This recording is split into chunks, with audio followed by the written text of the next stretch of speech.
C'est l'heure d'À sa place, vous feriez quoi dans 1h30 chrono, J-10 avant le premier tour de l'élection présidentielle. Bonsoir Olivier de Lagarde. Bonsoir Thomas Hugues. Ce soir, nous recevons le président du Front National, Jean-Marie Le Pen.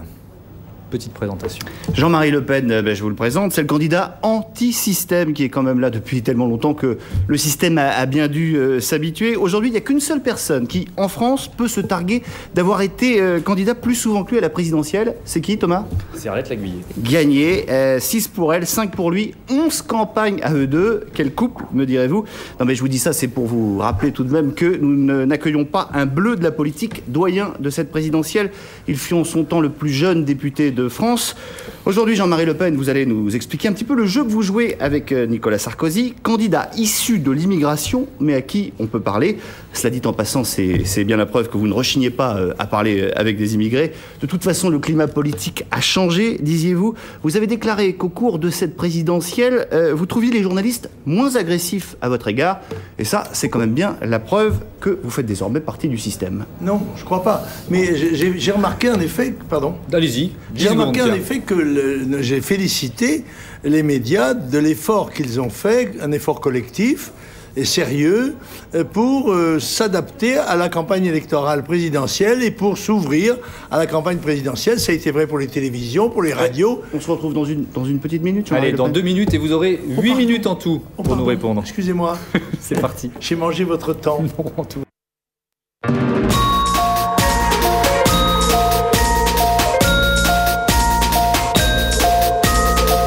Vous feriez quoi? Olivier de Lagarde, Thomas Hugues. Et à 10 jours du premier tour de cette élection présidentielle, avec Olivier de Lagarde, nous recevons le président du Front National, Jean-Marie Le Pen. Bonsoir, monsieur Le Pen. Bonsoir. J'aimerais, pour commencer, revenir sur votre interview au journal Le Figaro ce matin. Vous dites « Tout le monde court derrière moi ». Pourquoi ? J'ai constaté que un certain nombre de mes concurrents ont mis au centre de la campagne présidentielle et dans la partie la plus importante des sujets qui, généralement, quand ils m'étaient réservés, me valaient l'hostilité ou d'être brocardé, voire diabolisé par d'autres. Alors je me suis félicité de voir Madame Ségolène Royal faire chanter la Marseillaise, les drapeaux tricolores, n'est-ce pas, s'établir à toutes les estrades. Et je me suis dit qu'on prenait en compte le phénomène national dont j'étais jusqu'à présent le représentant presque exclusif. Alors, dans cette interview, monsieur Le Pen, vous parlez aussi de 2 rencontres avec Nicolas Sarkozy. J'aimerais savoir, c'était où et c'était quand C'était au ministère de l'Intérieur. Je répondais à une invitation du ministre. C'est lui qui vous avait invité? Oui, absolument, pour participer d'ailleurs à une consultation des partis politiques, à laquelle, pour une fois, nous étions invités, bien que n'ayant pas de représentation à l'Assemblée nationale, par le ministre de l'Intérieur, pour débattre des problèmes électoraux. Vous avez parlé que de ça? Non, que de ça, et que nous avons été reçus très courtoisement, et ce sont les seules fois, dans le fond, où j'ai rencontré Nicolas Sarkozy. Vous étiez en tête-à-tête avec lui ou j'avais mes collaborateurs, il avait les siens, c'était une rencontre très professionnelle, si j'ose dire. Est-ce que vous avez prévu de vous revoir, Jean-Marie Le Pen? Non, mais enfin, je ne m'interdis pas de rencontrer qui que ce soit dans la politique française. Je dirais même que c'est l'essence de la vie publique, c'est justement ces contacts qu'on m'a toujours refusés jusqu'à présent, mais auxquels moi je ne me suis jamais refusé. Donc s'il vous appelle, vous répondez? S'il veut entrer en communication avec moi, bien sûr, mais lui, ou Madame Royal, ou Monsieur Bayrou, ou quiconque d'autre. Oui, mais Jean-Marie Le Pen, vous connaissez bien la politique, et pour cause, quand vous parlez de cette rencontre, quand vous dites « je n'ai pas de contentieux personnel avec Sarkozy comme j'en avais avec Chirac », voilà, vous imaginez nos questions. Est-ce que, par exemple, il y aurait un accord entre vous en vue des législatives? Non, il n'y a pas d'accord. Ça n'est pas parce qu'on n'est pas en désaccord qu'on est en accord. Et il est vrai que Jacques Chirac avait, à mon égard, une attitude systématique d'hostilité et même, il parlait d'une aversion viscérale. Alors, on ne peut pas être plus violent dans la description d'une animadversion et dont il n'a d'ailleurs jamais donné l'explication. Je n'ai pas donc ce contentieux, je ne crois pas, pas de la part de M. Sarkozy, avec qui j'ai des divergences politiques, avec qui je peux avoir des débats politiques, fussent-ils même très forts. Mais projetons-nous, Jean-Marie Le Pen, dans quelques semaines, au mois de juin. Qu'est-ce que vous faites avec vos candidats s'ils dépassent les 12,5% des inscrits au premier tour des législatives? Ils se maintiennent?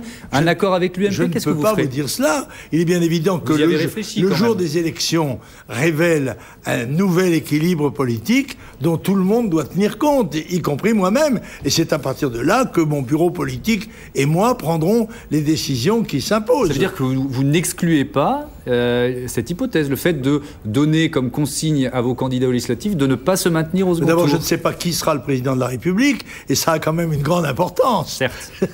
Alors, si Nicolas Sarkozy vous appelle, vous répondez, mais est-ce que vous seriez susceptible de prendre votre téléphone et de l'avoir à l'appeler entre les deux tours, par exemple? Pourquoi pas? Je ne me l'interdis pas, en tout cas.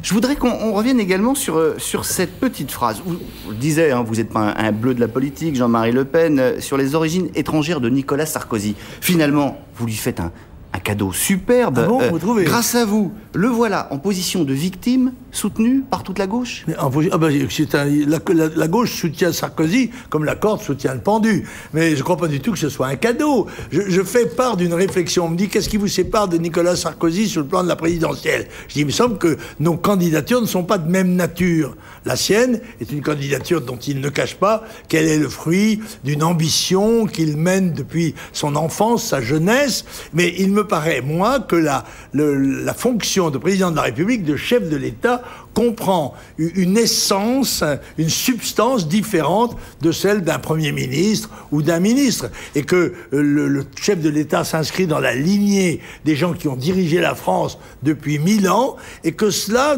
me semble-t-il, devrait inspirer à des gens comme Nicolas Sarkozy une certaine réserve. Je reconnais à Nicolas Sarkozy et aux Français d'origine étrangère tous les droits qui sont attachés à la nationalité.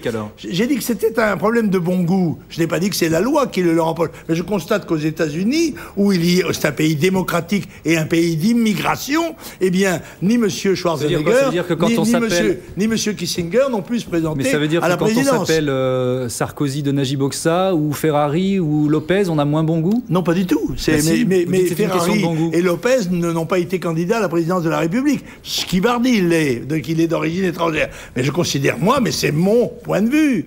Moi, je trouve normal tout à fait naturel que M. Sarkozy soit fier d'être d'origine hongroise. Moi, je suis fier d'être d'origine française. Bon. Toujours sur les relations avec l'UMP. À l'instant, Brice Hortefeux évoque la possibilité d'introduire une dose de proportionnelle aux législatives. On a l'impression quand même que ça discute. Ça sera dans le Figaro demain, que ça discute entre vous. Il y a peut-être des petits accords entre l'UMP et le FN. Non, beaucoup de candidats se sont proposés de changer le mode de scrutin, qui est un mode de scrutin qui enlève à notre gouvernement toute légitimité majoritaire, puisque 50% des Français ne sont pas représentés à l'Assemblée nationale. Et c'est ce qui explique peut-être l'impuissance, l'impotence du système face aux grandes réformes qu'il aurait dû accomplir et qu'il n'a pas accomplies. Vous n'avez jamais rencontré Brice Hortefeux? Il était député en même temps que moi. Alors je l'ai rencontré dans les couloirs du Parlement européen parce qu'il est un collègue. Il était un collègue, il ne l'est plus. Jean-Marie Le Pen, on a beaucoup parlé politique politicienne. Sur l'un des thèmes de l'actualité, par exemple la grève des aéroports parisiens, grève des contrôleurs aériens. Est-ce que vous êtes pour un service minimum dans un secteur comme celui-là? Tout à fait.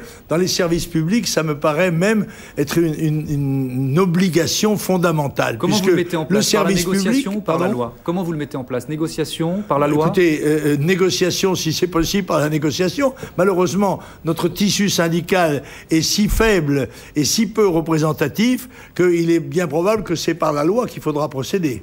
Donc ça veut dire une meilleure représentativité syndicale? Oui, je crois qu'il faut rendre la liberté aux travailleurs de choisir les organisations syndicales qu'ils veulent, et en particulier en permettant aux candidats de se présenter au premier tour des élections, ce qu'ils ne peuvent pas faire compte tenu du monopole qui est exercé par les 4 ou 5 syndicats qui règnent depuis 50 ans sur un syndicalisme vagissant. Dernière question, 30 secondes. Vous êtes attaché au droit de grève?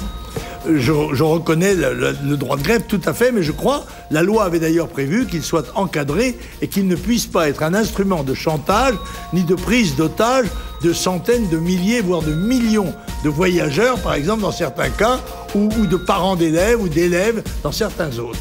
Merci Jean-Marie Le Pen, président du Front National, candidat à la présidentielle. Bonne soirée à tous, merci à tous. Merci.